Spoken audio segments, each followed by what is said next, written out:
हमारे चारों तरफ जो कुछ भी है, हवा जिसमें हम सांस लेते हैं, कॉफी जो हम पीते हैं, ये सब आखिर बना किस चीज से है? आज हम ब्रह्मांड के इन्हीं बुनियादी बिल्डिंग ब्लॉक्स को समझने वाले हैं। तो चलिए एक सवाल से शुरू करते हैं। जरा सोचिए, एक चमकता हुआ हीरा, वो हवा जो हमारे आसपास है, और एक कप गर्मा गर्म कॉफी, इन तीनों में भला क्या एक जैसा हो सकता है? ये तीनों चीजें तो बिल्कुल अलग लगती हैं ना? जानते हैं इसका जवाब क्या है? इसका जवाब एक ही शब्द में है, पदार्थ। देखिए, विज्ञान में अगर किसी चीज में वजन है और वो जगह घेरती है तो उसे पदार्थ कहते हैं। और आज हम इसी पदार्थ को क्लासिफाई करना सीखेंगे, बिल्कुल वैसे ही जैसे एक केमिस्ट दुनिया को देखता है। तो ये रहा हमारा आज का रोड मैप। सबसे पहले देखेंगे कि हर चीज बनी किससे है।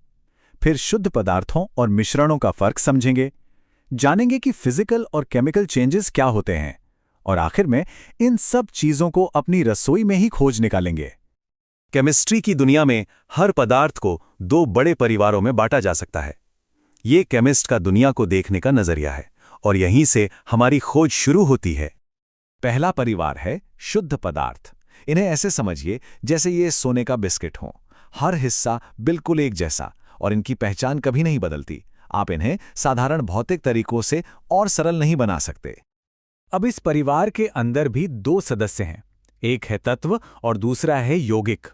यहीं से चीजें और भी दिलचस्प होने लगती हैं, क्योंकि ये दोनों ही हमारे आसपास की हर चीज का आधार हैं।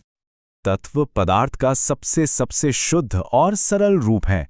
ये सिर्फ एक ही तरह के परमाणुओं से बने होते हैं, और अभी तक हम ऐसे 118 तत्वों के बारे में जानते हैं।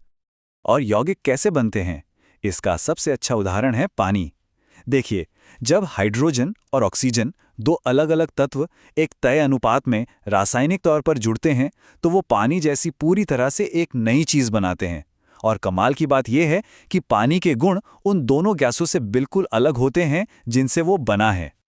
तो हमने देखा कि शुद्ध पदार्थों में चीजें रासायनिक रूप से जुड़कर कुछ नया बनाती हैं। लेकिन तब क्या होता है जब चीजें बस एक साथ रखी जाती हैं, बिना किसी केमिकल बॉन्ड के? यहीं पर पदार्थ का दूसरा परिवार सामने आता है, मिश्रण।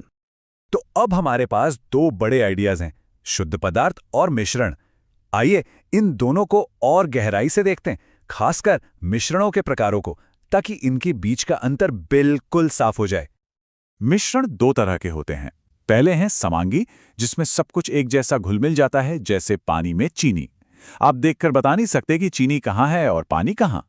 और दूसरे हैं विषमांगी, जिनमें आप घटकों को अलग अलग देख सकते हैं, जैसे पानी में रेत। समांगी मिश्रण तो हमारे चारों ओर हैं। हवा को ही ले लीजिए, ये नाइट्रोजन, ऑक्सीजन और दूसरी गैसों का मिश्रण है, लेकिन हम उन अलग अलग हिस्सों को नहीं देख सकते।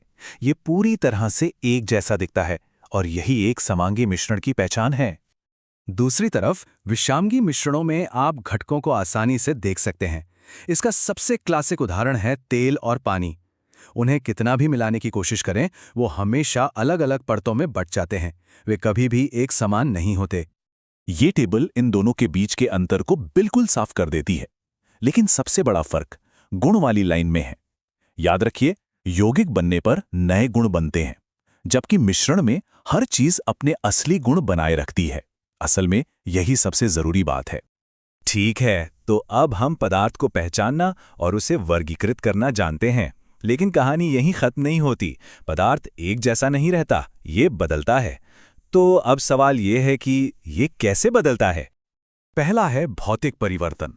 सोचिए, जब पानी उबलकर भाप बनता है या जमकर बर्फ बन जाता है, उसका रूप बदल रहा है, लिक्विड से गैस या लिक्विड से सॉलिड, लेकिन उसका केमिकल फॉर्मूला H2O हमेशा वही रहता है।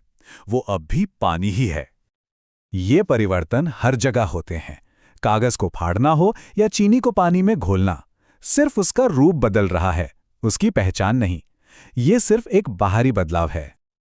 और इसके बिल्कुल उलट है रासायनिक परिवर्तन। यहां सब कुछ बदल जाता है। जब लकड़ी जलती है तो वो राख और धुएं में बदल जाती है, एक पूरी तरह से नया पदार्थ। उस राख से लकड़ी को वापस नहीं पाया जा सकता। यही रासायनिक परिवर्तन की पहचान है। तो हम कैसे जानें कि कोई रासायनिक परिवर्तन हुआ है? हमें कुछ सुरागों की तलाश करनी होती है। क्या रंग बदल गया? क्या कोई गैस निकल रही है? अगर इनमें से कोई भी संकेत दिखे तो ये लगभग तय है कि एक केमिकल रिएक्शन हो रहा है। हमारे रोजमर्रा की जिंदगी में ऐसे कई उदाहरण हैं। लोहे में जंग लगना, फल का पकना या दूध का खट्टा हो जाना। ये सभी प्रक्रियाएं ऐसी हैं जिन्हें पलटा नहीं जा सकता। शुरुआती पदार्थ हमेशा के लिए बदल जाता है और कुछ नया बन जाता है। तो हमने सारे सिद्धांत समझ लिए हैं। अब इन्हें असल जिंदगी में देखते हैं, एक ऐसी जगह पर जिसे हम सब जानते हैं, हमारी अपनी रसोई, जो असल में एक छोटी सी केमिस्ट्री लैब ही है। चाय के लिए पानी उबालना एक परफेक्ट उदाहरण है। पानी उबलकर भाप बन जाता है, लेकिन है तो वो अब भी H2O ही। ये एक क्लासिक भौतिक परिवर्तन है, जहां सिर्फ अवस्था बदलती है, पदार्थ नहीं। और सलाद की ड्रेसिंग के बारे में क्या ख्याल है? तेल और सिरका जिन्हें एक साथ मिलाया जाता है, कभी भी सच में एक नहीं होते। वो हमेशा अलग अलग रहते हैं, जो इसे एक क्लासिक विषमांगी मिश्रण बनाता है। ये विज्ञान हमारे खाने में हर जगह है। तो अब जब पदार्थ के इन रहस्यों को हम जान गए हैं, तो एक पल के लिए अपने चारों ओर देखिए। क्या अब उन अनगिनत भौतिक और रासायनिक परिवर्तनों को महसूस किया जा सकता है जो हर पल हो रहे हैं? विज्ञान हर जगह है, बस उसे देखने वाली नजर चाहिए।